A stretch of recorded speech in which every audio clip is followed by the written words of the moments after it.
About it, Coach. Welcome back to the show. I foresaw that maybe we'd be talking about a district championship, and here we are. You guys have punched your ticket. Congratulations, and thanks for joining us. Yeah, thanks for having us. So yeah, if you've got any other predictions, let's get those going. So we'll see if those can happen. It's a lot easier to come out and say you're going to win when you're not playing a YSN school, and that Right.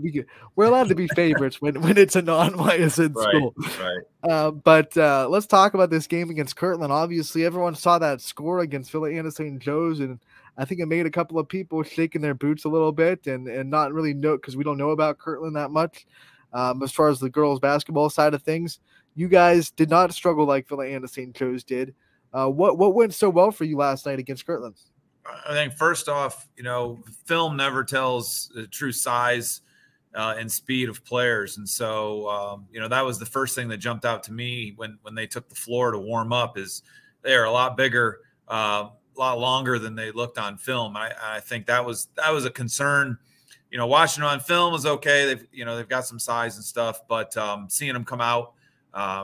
They definitely had some length. That was a big concern, but I thought we got on them early, hit a couple shots, and just we were really able to just kind of stay true to ourselves. One of the things that they do is Coach Ridgway constantly is changing up defenses and stuff, and so that was a little concerning as well. As just when you get comfortable, they change the defense, and I think that was one of the things they did to St. Joe. I think that's one of the things that they were able to do kind of throughout the season that we saw on film is they didn't just play one defense. There was, I think last night, I think you probably played about 10 different defenses, it seemed like. So for us to hold our composure and just, stay true to the game plan, I thought was big. How do you prepare for a team that is going to do that coming into the game and tell your girls like, hey, they could be at any different kind of defense at any time, and you got to be prepared for whatever they're going to throw out at you? You don't overload their brain. You give them some looks. You try to look at tendencies to say, okay, anything that's over 50%, we're going to talk about. If it's just a change up gimmick, we're not going to spend quality practice time on. We're going to talk through it and then we're going to move on. But if we see that it's definitely something that's a 50, 60, 70% of the time they're in this, we're spending not that much time, but we're spending a quality amount of time on practice on it. And, we've seen so many defenses this year. You look at Blash at Crestview, he plays multiple defenses. You look at Cole at Champion, he plays multiple defenses. Just within our own league, we get to see that pretty regularly. And then you see, the pretty consistent, solid defenses from Brookfield. And then, of course, with Liberty. Same thing with LeBray. They're going to change up their defenses and stuff. Newton Falls, Mark's going to sit in that 2-3 no matter what. He extended that a little bit this year. So we saw a variety of defenses throughout the year. So nothing at this point should surprise us. So the storyline in this tournament so far, especially from the coaches that we've been able to talk to, from the teams that won last night so far, has been the seniors play. The play from the seniors that they kind of have that sense of urgency and they kind of put their foot in the ground and say, this isn't how our career is ending here in the semifinals. What do you see from your seniors so far in this tournament that gives them that same edge and that same sense of urgency to play well in the tournament? Yeah, realistically, you look at, making the trips to the district finals that we've been able to do. Nora and of course with Shirky, they're the ones that have consistently seen the time. Shirky has been a stout member of the team for all 4 years of making it to the district final. Nora saw some quality time last year, but has been big this year. And, it's Laura's first ride to get there. So, but then you've got with Maggie, with our 4th senior who, has just been really consistent, just kind of doesn't get rattled. But yeah, the seniors, I think in every school, as you get past about game 17, it starts to set in like, oh my God, this is almost over. And for some of them, game 23 is going to be the last, for some 24, and you just keep counting from there. But that's kind of the thing, that's, when it was 30-16 at halftime last night, one of the things I said to them is, this game can go one of two ways. 6-0 run's going to change the game. It's either going to put us up 20 or it's going to put them back in the game. And then it's going to come down to a want to. who wants it. And in tournament time, that's what it comes down to, because as you get deeper, the teams get a little bit more even, and it comes down to a want to. And you know, you look at Liberty's seniors, you know, they lean on those seniors, and they're in a want to. You know, Demi, you know, she's on a mission right now. I think she's averaging close to 25, 27 points a game in the tournament. You know, and of course with Smith, you know, she's back, and she got, you know, she lost her senior season except for these couple tournament games. So, you know, she's hungry, that she just wants to play. So it'll be a lot of want to, for all the teams that are involved on Saturday or Friday night, depending on their division. You know, you said it coming out of halftime was so important with that lead you guys had. How do you think you came out of halftime? What was the biggest factor in coming out of that second half and really keeping control of that game? You know, we kind of we do a drill occasionally called stop, score, stop, or score, stop, score, where we need that to happen. And, you know, we just kind of reemphasize that in the huddle and said, okay, you know, we need a stop right now. You know, not 10 stops. We need one. We need one, and then we need the ball, and then we need to do something with it. And we got the stop right off the bat. And then we came down and made something happen. And then again, we got another stop. We got a turnover, I believe, that we converted into points. So it was not just getting the stop, but it was also getting the score. And that was the big thing that we really preached to them is, you know, with their size and their length, if we got in foul trouble, I was really concerned with being able to match up with them. And thankfully, you know, they kind of let us play. Both teams got a little chippy at times. But you know, tournament time is going to be a little bit more physical. And so it's just, you know, holding your ground, holding true, being strong with the ball. And we were able to extend that lead. And then they kind of made a little bit of a run, but every time they tried to do something, we'd answer right back with a quick 4 points, not just 2, but 4 to 6 points. And I thought that was big for us. Before we preview Saturday's game, this is your first time at Struthers. You know, you've been at Lakeview, it seems like, every year. What was it like to be in the field house? It's a different atmosphere. You got wide hoops, you got the wide walls. It's a depth perception issue sometimes. What was it like to be in the field house and have that experience? You know, when it comes to high school basketball, I'm kind of an old soul. I like the old gyms. You know, a lot of the new gyms, they look pretty, they're nice, they're bright, but they don't have character. You know, you look at Campbell, you look at Struthers, you know, those gyms have character. They've been around a long time. They've seen a lot of basketball. And you just kind of wonder, you know, back in the day, those places being filled up for, you know, a game, or whether it be a tournament game or regular season. But yeah, Struthers was a neat experience, you know, having that wall right behind you, and then kind of having the old wooden chair backs, and it is a cavernous gym. I mean, there's a lot of room on the baseline. But you know, they do it right. Like there was a tournament atmosphere to it, whether it be from the warm-up music or whether it be to how they treat you, the locker rooms they put you in. You know, it's just Nancy did a great job just treating us first class, coming in there, being first time. And you know, they learned my unfortunate traditions that I have, is that I like to get there early and have the kids time. I think we were getting there and she was still putting signs up on the gym door. So you know, with the new place, I just didn't want to be pushed for time. And so, yeah, it was just kind of neat to experience that, but definitely one of the cooler gyms in Northeast Ohio.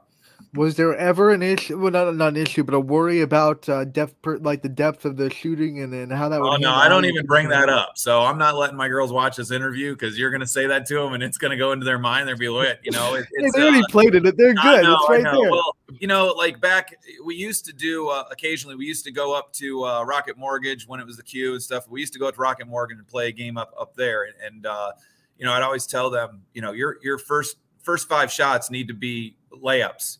You know, get to the rim and then get to the free throw line so you can kind of adjust yourself. You know, it's not that cavernous, obviously, right, like Rocket Mortgages, but it does have a little bit of it. They do have a little bit of a background with the banners, and then with the senior banners, and then with the league banners and stuff that they have behind. So you are able to get that sense. But yeah, there definitely is there's a lot of room on those baselines, and so it does give you a little different sense when you're playing there. But yeah, I'm going to tell them to skip over these 2 minutes of the interview if they watch it at all. So let's get back to what they can listen to in this preview of this Liberty team on Saturday. I've talked about it a lot on this show this week. This Liberty team is different with Sienna Smith on Yes. the floor. Everybody gets to play in different positions. Demi Watson is in a different position now. Her natural position, Leah Foster, plays a different role now just because Sienna Smith is on the floor.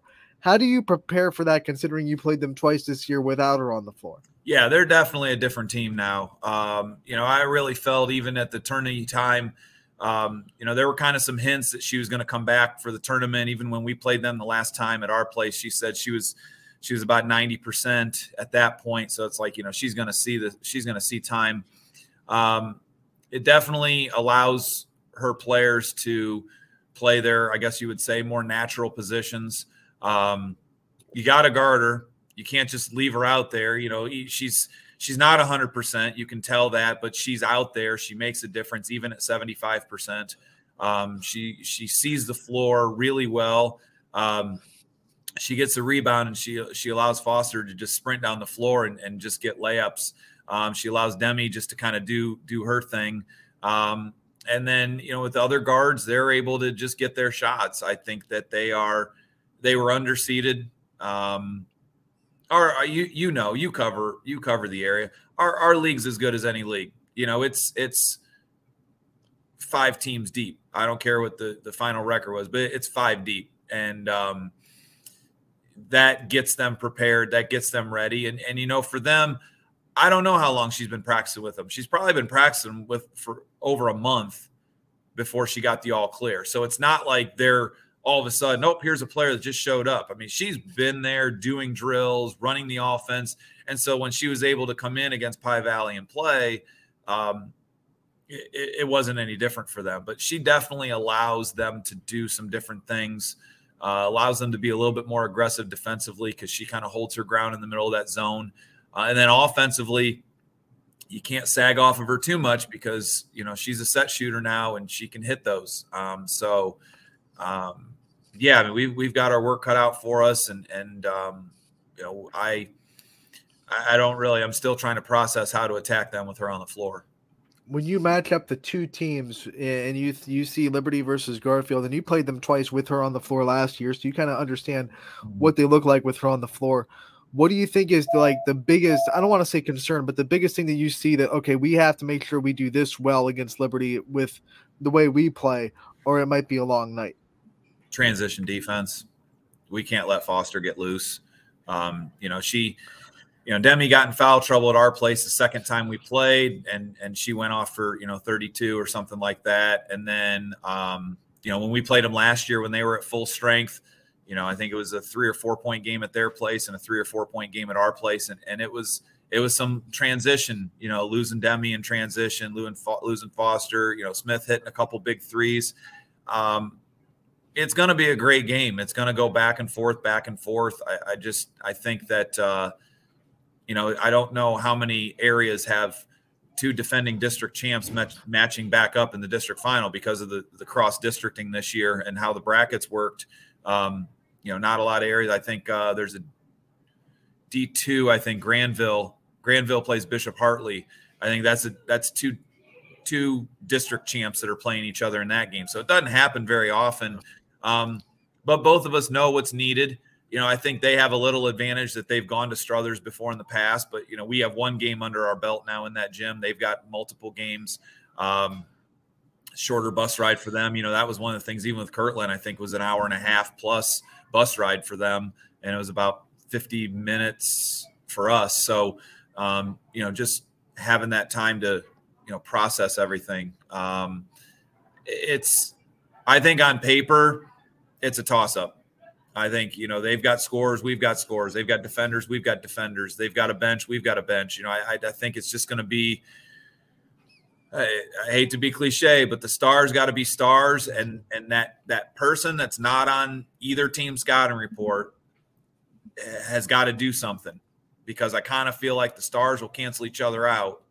Who's going to be that extra piece for either team that does something? You look at our losses this year. That's what happened, is somebody not highlighted on the scouting report did something in the Crestview game and in the Brookfield game. And then conversely, when we beat the teams, it was kind of the same thing. So, with a district game, you don't want to say, well, I hope this person gets in foul trouble. after some of the calls last night, it's going to take a lot to get a foul. So it's just going to be, I think it's going to be a good high school basketball game that, unfortunately, one person isn't, one team's not going to go move on. The cool thing for the league is, we got three chances to get one team through, if not more, with Crestview playing Laurel, and then with the two MVAC schools with us and Liberty, somebody's getting through to regional. So that kind of right there should kind of tell you something about the quality and the depth of our league. And then you look at the other tier, you got Springfield that's got the opportunity. So you've got Western Reserve. Yeah, and Western Reserve's there too. So we've got we got an opportunity to get a couple MVAC schools in the regional, which should show everybody, it's a quality conference. The really cool thing is if Crestview's able to win, then it would be a guarantee in the regional championship, because you two are squared up with each other in the regional semifinals. Cross bracketing this year matches us up with that Lakeview district. So yeah, that makes for some interesting coverage. So we talked about what you think Liberty does so well that you're the most tentative about. What about when you look at your team and you think how you match up with Liberty? What's one thing that you think is one of your strengths that you match up really well against the Leopards, without giving away the farm? I don't want you to give away all the secrets, but this one thing that maybe you stick out that, like, okay, we can have an advantage here. I just think we're connected right now. I don't know how else to kind of phrase it, but I just think offensively and defensively, we're just really connected and really locked in right now. Now I'll say that, and we'll be throwing the ball all over the gym on Saturday and not doing, but I just think like the chemistry is there. I think that everybody knows the roles. We're getting quality minutes and participation out of people who aren't on the scouting report, who are coming in off the bench, who are doing some things. And I think that's one of the things that I like about our team right now, is that I really feel like we're connected. I feel like we've got a lot of good chemistry. We're talking on defense. We're moving the ball on offense. I just was updating some stuff from last night's game, and with stuff, I think it's kind of cool. I don't know if I've ever had this, but I've got, our big three, they go 89, 87, and 86 assists. I don't know who can say that. Most teams have like one kid with, a bunch of assists, 120 or 100 or whatever. And we've got three that go 89, 87, 86. And I think that kind of shows you the connection, because, you don't have somebody coming in that's averaging 7 a game, but you've got 3 that average 9 collectively. So I think that kind of shows you, how it's all kind of coming together. So it's just, we got to bring our A game, because they're going to bring their A game on Saturday night. It's because they're all assisting to each other. It's just there are a lot of those. Yes, there are a lot of those. They're not dumb. They know who to throw the ball to. But again, you've got those kids that just know their shot. They know their role. With this being a 7:00 game too, I'm going to be chomping at the bit all day. Like last year we were able to talk the district into moving it up to 2:00. This 7:00 stuff's going to kill me. So. You're going to be in Struthers at 4. I might just go there on Friday night and just kind of hang out till the game starts, just be in the parking lot or something. But, it's a good way, no matter what happens, to cap off this group's chapter, whether they get to the regional level or they finish as a district runner up, whichever it may be. They've definitely cemented their mark. They're one win away from tying most wins in school history. They already wrote their chapter with going to a district final 4 straight years. That's never been done. There's just a lot of things that we talked about at the beginning of the year. How are you going to stamp your mark on the page of history? And they're doing it. Every district championship is special, right? This, like every championship in any sport, is special. Does this one have a little bit of a more of a juice to it because of the expectations preseason that you guys had from the outside people that said, okay, you lost all this and we don't think Garfield's maybe going to be what they were, and yada, yada, yada. Does this one feel a little bit extra special, knowing that maybe you weren't expected to be here from the outside people? Yeah. Not going to lie. It does. It's and it's not just, personally does it. I think it's vindication for the girls in the program that have worked their butts off. A lot of them buying their time. I mean, Nora Trent waited 3 years to be a starter. Maggie waited 3 years to be a starter. Shirky's kind of been, that sixth man starter since her freshman year. Like this is old hat to her. And with Laura, being a senior, she's never been to this level. So, that's new for her. But, I just think the grind that they've all committed to each other about working hard, I think that's kind of been our rallying call. We kind of have had a little chip on our shoulder about what people say, and people have been saying stuff all year about us, positive and negative, sometimes a lot more negative, and say what they want. But, these kids work hard, and they have, they've risen to the occasion in almost every single game. And now they've put themselves in a position to, really, really make a stamp for Garfield basketball. Coach, they can't say anything now. You guys have locked your ticket into a district championship. Win or lose, you can be proud of that. We are definitely, rooting for a good game. Can't say we're rooting for you. Can't do that. Sorry. Yeah. It's a YS and YSN matchup. We have to stay a little bit neutral. Obviously, you understand that. But we're rooting for a great game. We know both teams are going to bring a lot of greatness to it. There's a lot of superstars on both sides. Alec Caberna will be on the call for you guys from Struthers, so we'll be covered on YSN. We can't wait for that, and we can't wait to see someone cut the nets down. And if it's you, hopefully we can get you back on next week to talk about some regional action. And I know Deidre's a great interview too, so I know she's got a lot of great things to say. That's coming into the league. It's been nice to kind of associate with a lot of these coaches, and she's definitely one of the best. Even in the short time I've gotten to know her, she just her and I kind of poke at each other a little bit, and it's always a good time. So it's nice going up against somebody like that in the finals as well. Kind of hard too, because you want to get them, but at the same time you do have the respect for them and stuff. So while we're on that, real quick, because it is her last year, she's already announced that she's going to retire after this season. What's it been like competing against her and these Liberty Leopards, in the short time that you've been in the conference? Oh, she's awesome. We played them the year before we got in the conference. We played them when that whole group was freshmen and sophomores, and she and her staff just have a great personality. They do a great job with the players, but she's unique. We text back and forth at times, about games and how things are going and stuff like that. And it's always good to get an outside perspective, but she always, she's done things well. She's done things right. And, the Liberty's losing a good one. Like she's a tremendous coach, but even better person that, I've really gotten to admire and like over these last couple of years, and definitely going to be different seeing somebody else on that bench next year. But I definitely, she's definitely one of the good ones in the area. Coach, we wish you the best of luck on Saturday. Thanks again for coming on and talking with us about it. And if you win, we'll lock you down for another conversation next week about regionals. All right, Anthony. Thanks a lot. All right.